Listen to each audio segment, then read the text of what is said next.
Thank you for staying with us on The Explainer. As promised, I am joined by the Governor of Wajir County, who is also the chair of the Council of Governors. Good to have you on set today. Yesterday, you were spitting fire where e-procurement is concerned, and you said you cannot shove this thing down our throats. I know there has been some progress where UHC workers were concerned today. Yeah. Has there been progress where the it's called what? EGPay?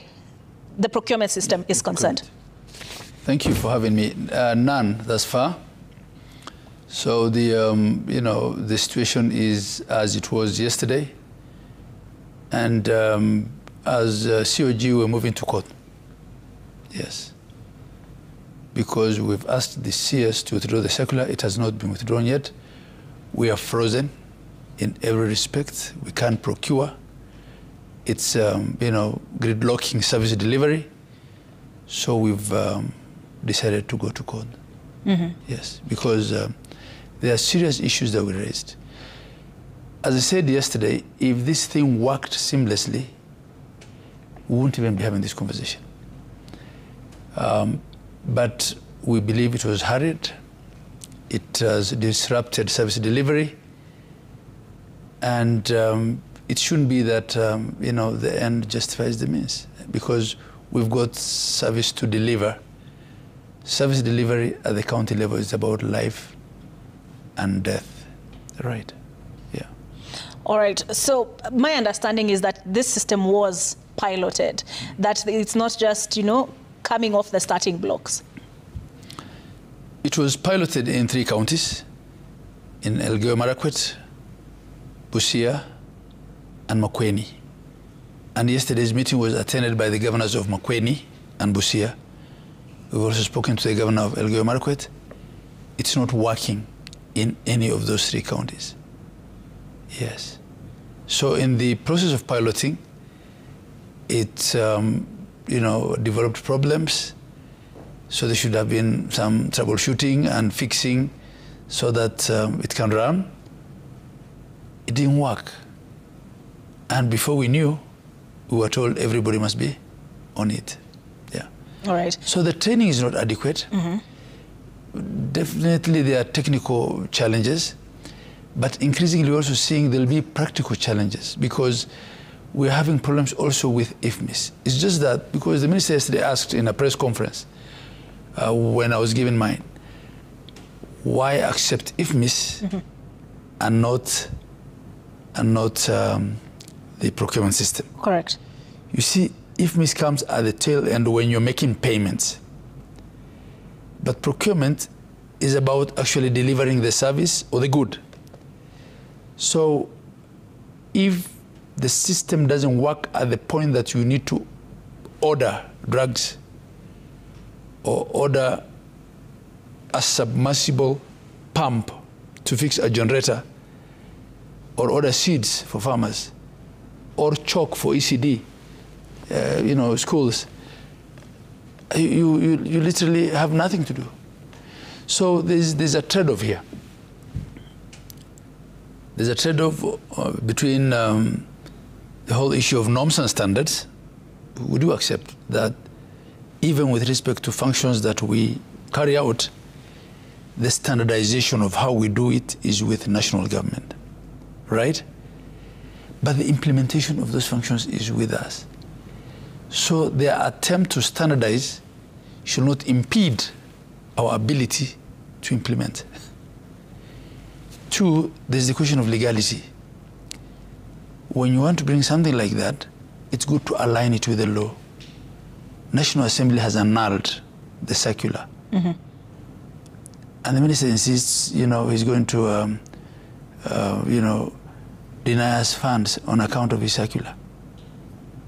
I mean, his circular is not superior to Article 6.2 of the Constitution. We are separate and distinct governments. And even in those norms and standards that he sets, we should do it in a way that is cooperative and consultative. And this is what is lacking in everything that national government does with respect to county governments. Everything. Nearly everything. We just see, one administrative circular after the other, one administrative circular after the other. And we always quarreling about we were not consulted. We would have told you, do it this other way. When you're setting up a new system, you've got to pilot it. The pilot has to run successfully. It's got to work. And then you've also got to have a safety valve by allowing people a parallel run so that if the system crashes, you're not freezing them. They are still able to use the old system. It shouldn't be a crisis. So the inability to do these things right shouldn't constitute a crisis on us.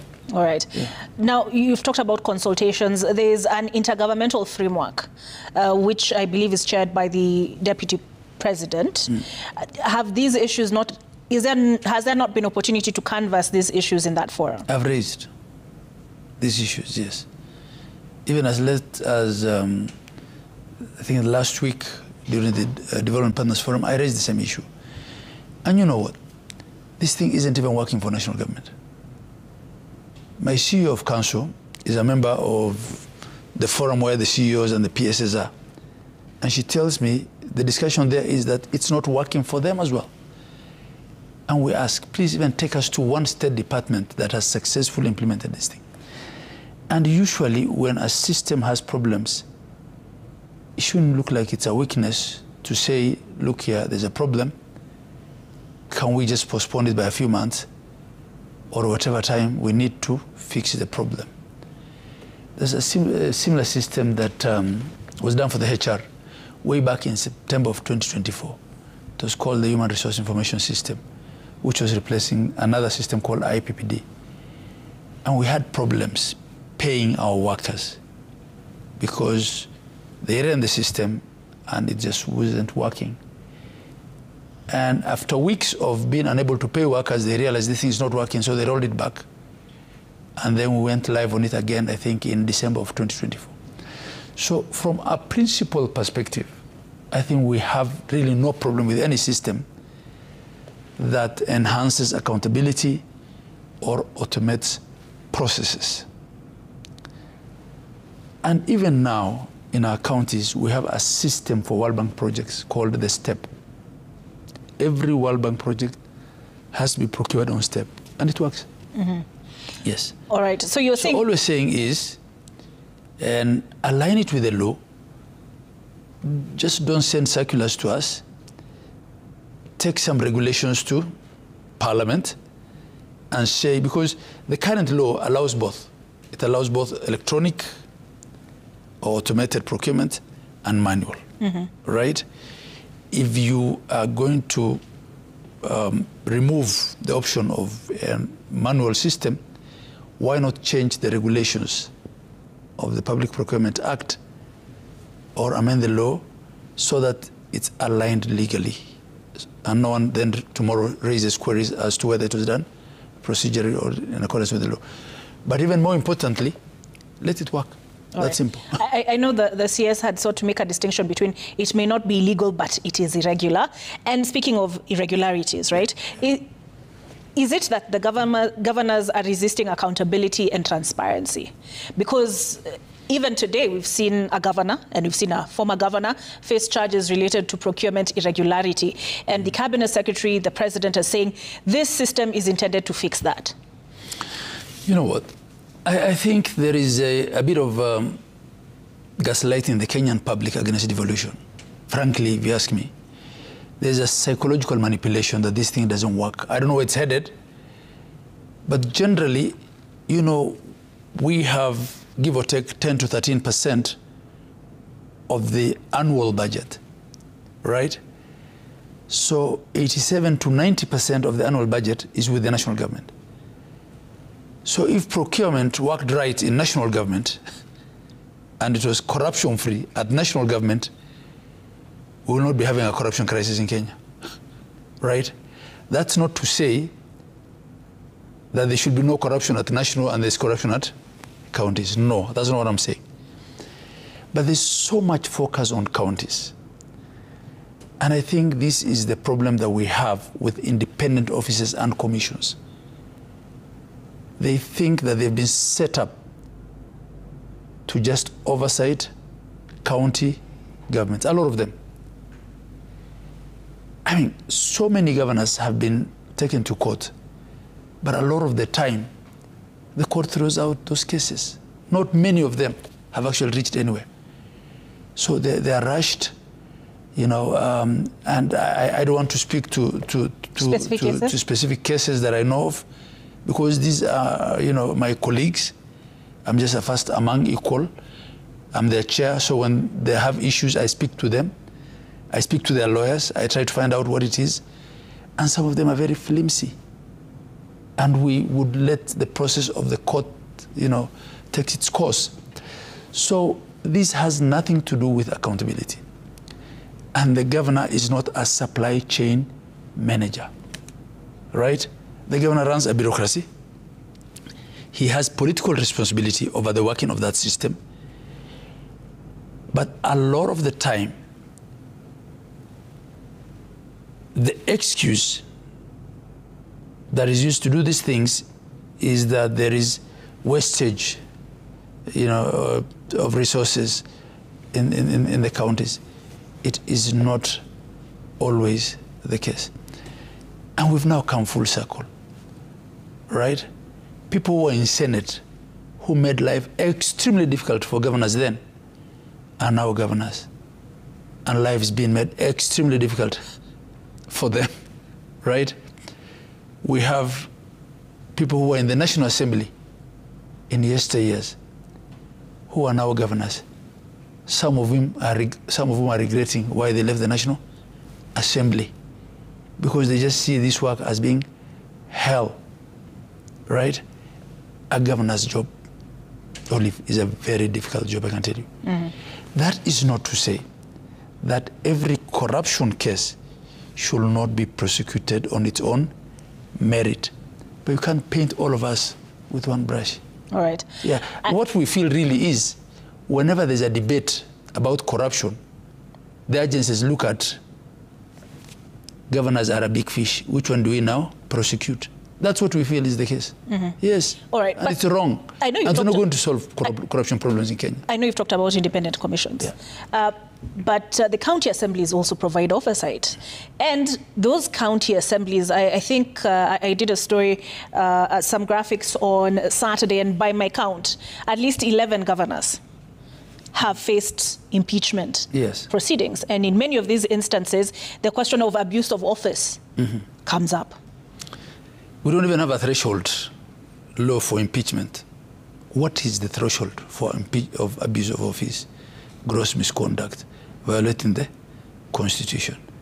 Even lawyers don't agree as to whether impeachment is a legal process or a political process. A lot of these impeachments have got to do with the toxic politics in our counties.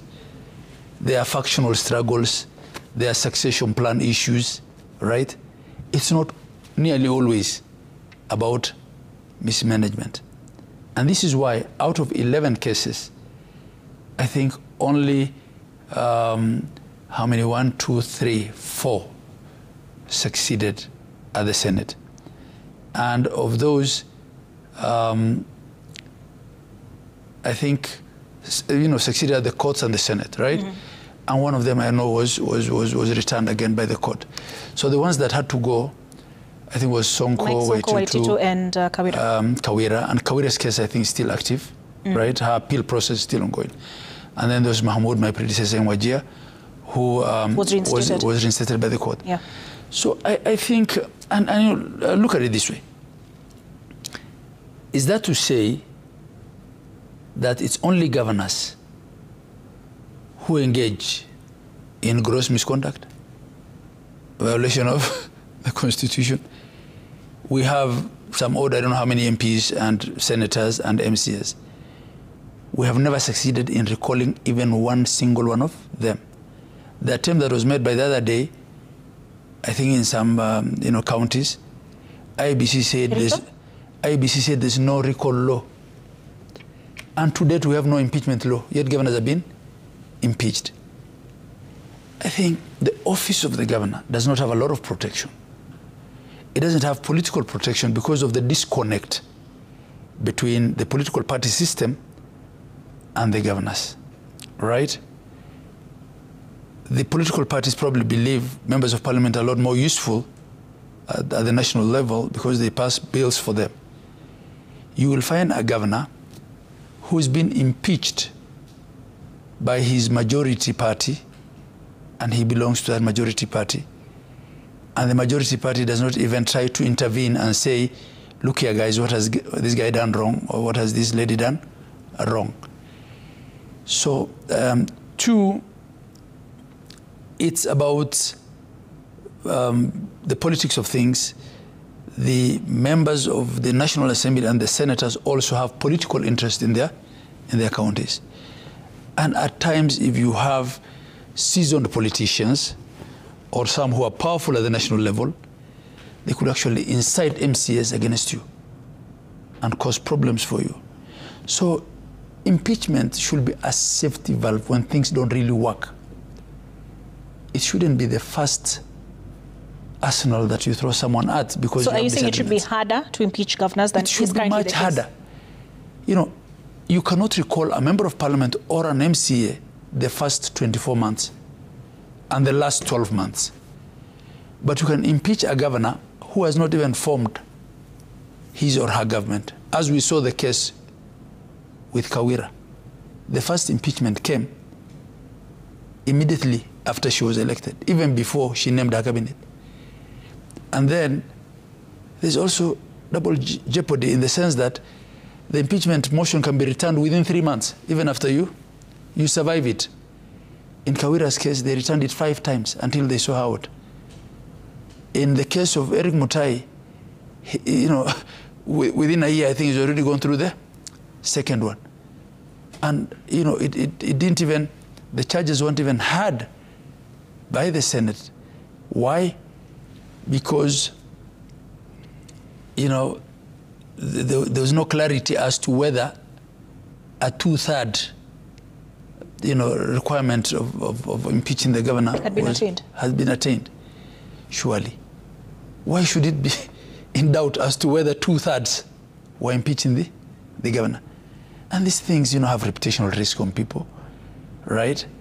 And even these, at times, flimsy accusations of corruption that then don't end up in you know, fail through the court process also have reputational risk because someone has been taken through mud. And a lot of the time, what the newspapers flash and the real accusations are totally different, right? So I think, you know, we are weakening the governance of this country by everyone begrudging the position of governor, right? So what is the council recommending? Of course, at the end of the day, you know, these things end up in court, right? We can shoot each other in the head. So all we have to do is go to court and have your day in court. But I think everyone needs to exercise their responsibility and their powers in a way that is fair, accountable, and responsible. And that also includes the oversight agencies. Yes. So you're not looking for any amendments to the law or such as the County Governments Act, which prescribes the process? And I mean, we have tried to raise the issue of a threshold law. It has not succeeded. I think there have been many attempts. And I'm sure senators watching this are seized of this. And I'm sure some of the people who are sitting in Senate today will be sitting at the COG boardroom in another 2 years. And probably some of the people sitting at the COG boardroom will be sitting in Senate. So eventually we have to strengthen, you know, some of these laws. But also, I think people shouldn't just do to others what they want, what they don't want done unto them. All right. Yeah. So that whole conversation of governors turning to senators is a whole other topic for another day. But lastly, there were some resolutions were reached where UHC is concerned. Are UHC workers tonight relieved, wherever they are? And bado wananisalimia. I'm still getting, you know, abusive messages and, you know, curses and whatever. And, you know, I want to speak to our UHC staff. We are on their side. I want to assure them that whatever we're doing for them. Because what we are resisting is to be given a stipend of sorts to pay them for some few months at SRC rates because their contract is coming to an end. This is a contract that was going into in 2020 during COVID, and there was need at the time to beef up, workers, healthcare workers in the counties. But the arrangement was not well thought through because we were required to employ them through our public service boards, but they were to be paid at the national level. And the terms were half of what their colleagues or their equivalents were earning in the counties. I think it was 50,000 entry level for diplomas and 40,000 for the certificate holders. And we have been saying, please provide us with money to absorb these people on a permanent and pensionable basis. Then through natural attrition, or some that were even absorbed by their counties, the numbers reduced from, I think, 9,000 to 7,000. The contentious issue between us and national government or Ministry of Health is, they were saying, we have some money to carry them to the end of this year or to the end of their contract, which is around April, May. Mm-hmm. Let's, you absorb them, we give you this money, and then in next year's budget, we look for more money to give you to keep them in your payroll. And we're saying the strikes that we are seeing in this country today with respect to healthcare workers, whether they are clinicians, nurses, or even doctors, mm-hmm. is as a result of credible promises that were made to them, which didn't turn out to be credible. All right? CBAs that were signed, promises of funding that were made, and budgets not provided. And then you have this vicious cycle of strikes and return to work formulas, which again, at times end up in court. We're just trying to avoid that mess. Mm-hmm. And all we're saying is, these are Kenyans in their 20s mostly. They have a full, life of a career ahead of them.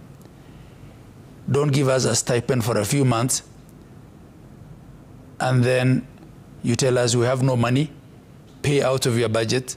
A lot of the counties are already struggling meeting the legal, ratios with respect to wage bill, with respect to percentages for development and recurrent. We will not have that money. All right. So you met today? We met today. COG, we met today. UHC yes. Representatives, Mumelewana. We agreed on some arrangement that we allow the ministry to pay them at SRC rates, and we're willing to do an amendment to their contracts with us to say your pay has now been increased from X to Y until the end of your contract or until the end of the financial year. That still puts them on the contractual arrangement, but pays them at the SRC rates. And then, if there is proof that the amount to, take them to permanent and pensionable terms is included in the base amount for the equitable share, that's to say the Division of Revenue Act increases how much counties are getting and puts a specific amount, not other items, a specific amount in that arrangement to say we are increasing your base by this amount to absorb these people, and it's going to remain there in perpetuity, then we can keep them in our payroll in perpetuity.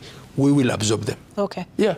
All right. So I will end the conversation there, but I want to thank you for joining us on The Explainer this evening. This is the chair of the Council of Governors, who is also the Wajir governor, Ahmed Abdullahi. So we conclude, I was about to say Citizen Weekend, Messiah Weekend. We conclude The Explainer there. I've been your host, Olive Burrows. Our sign language interpreter has been Joki Shege. Good night.